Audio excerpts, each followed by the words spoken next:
कलयुग को लेकर श्री कृष्ण ने की थी ये चौंकाने वाली भविष्यवाणियां।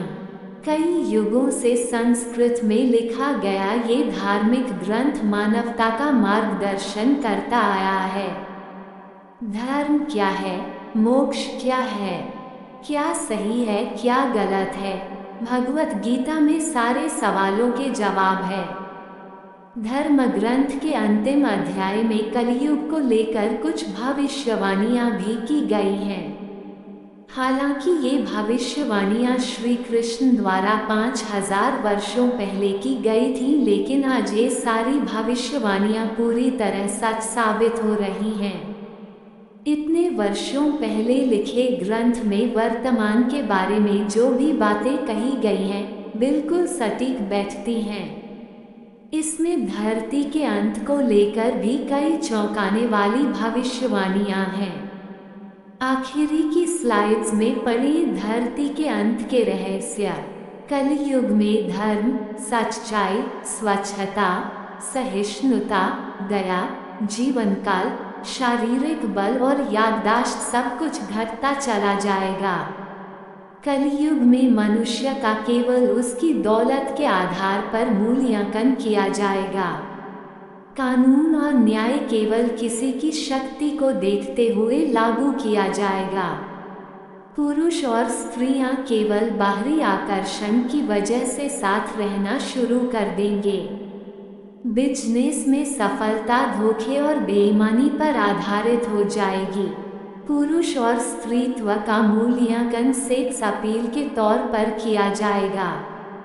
कोई भी शख्स केवल पवित्र धागा पहनने के आधार पर ब्राह्मण माना जाएगा। केवल बाहरी प्रतीकों से व्यक्तियों की आध्यात्मिकता सुनिश्चित की जाएगी। लोग एक आध्यात्मिक व्यवस्था से दूसरी आध्यात्मिक व्यवस्था को बदलते रहेंगे।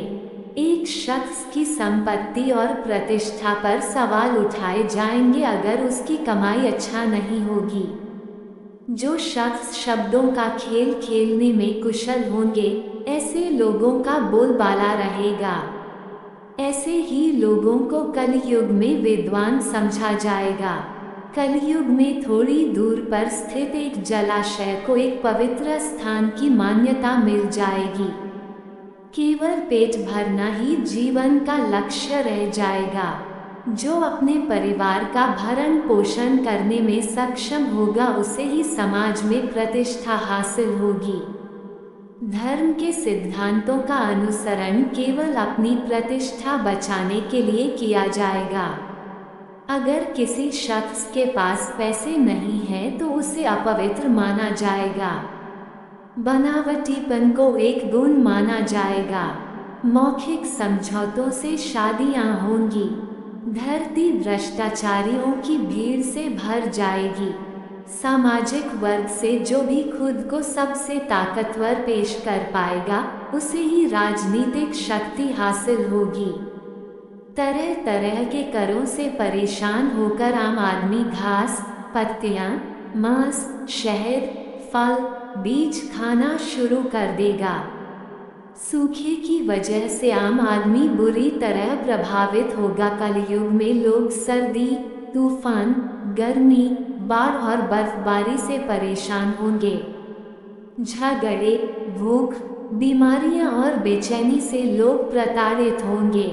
कलयुग में मनुष्य के जीवन काल की अवधि अधिकतम उम्र 50 साल हो जाएगी। लोग अपने बूढ़े माँ बाप की देखभाल करना छोड़ देंगे। कलयुग में चंद पैसों के लिए लोग एक दूसरे से नफरत करने लगेंगे। दोस्ती और करीबी रिश्तों को छोड़ देंगे, यहाँ तक कि वे अपनी और अपने रिश्तेदारों की जान गंवाने के लिए भी तैयार हो जाएंगे।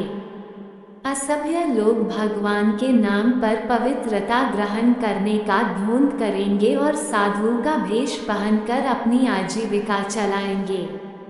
जिन्हें धर्म के बारे में कुछ भी ज्ञान नहीं होगा, वे धार्मिक सिद्धांतों की बातें करने का नाटक करेंगे और बड़े बड़े पदों पर बैठेंगे। सेवक ऐसे मालिकों की भी आज्ञा का पालन करेंगे जिसने अपनी संपत्ति गंवा दी हो और जिनका कोई चरित्र नहीं हो। मालिक अक्षम सेवकों को नौकरी से निकाल देंगे, चाहे वह पीढ़ियों से परिवार की सेवा क्यों ना करता रहा हो। जब गायें दूध देना बंद कर देंगी तो उनका या तो परित्याग कर दिया जाएगा या फिर उनकी हत्या कर दी जाएगी। शहरों में चोरों का बोलबाला रहेगा। नास्तिकों और राजनीतिक नेता वेदों की गलत व्याख्या कर उसे दूषित कर देंगे। तथाकथित पुजारी और बुद्धिजीवी केवल अपने पेट और कामवासना की पूजा करेंगे। भगवद गीता के अलावा उस समय के अन्य धार्मिक ग्रंथों में भी कई भविष्यवाणियां की गई हैं, जैसे चोर राजा बन जाएंगे और राजा चोर बन जाएंगे। शासक संपत्ति हासिल कर उसका दुरुपयोग करेंगे। वे लोगों की रक्षा करने में असफल रहेंगे। जिसके पास थोड़ा बहुत भी ज्ञान होगा बिना किसी गुण के, उसे भी साधु का दर्जा दे दिया जाएगा। भ्रूण को उनकी मां की कोख में ही मार दिया जाएगा। लोग बुरे विचारों को प्राथमिकता देने लगेंगे।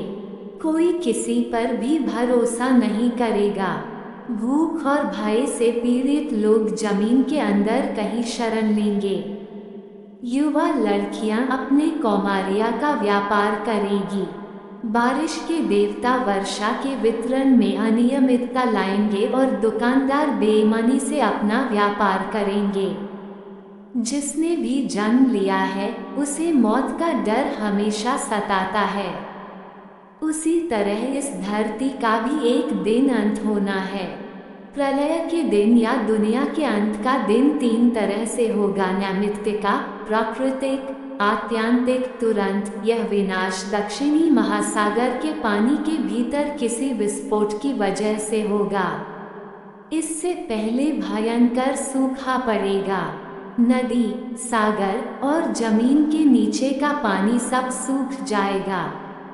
12 सूर्य सभी सागरों को वाष्पित कर देंगे।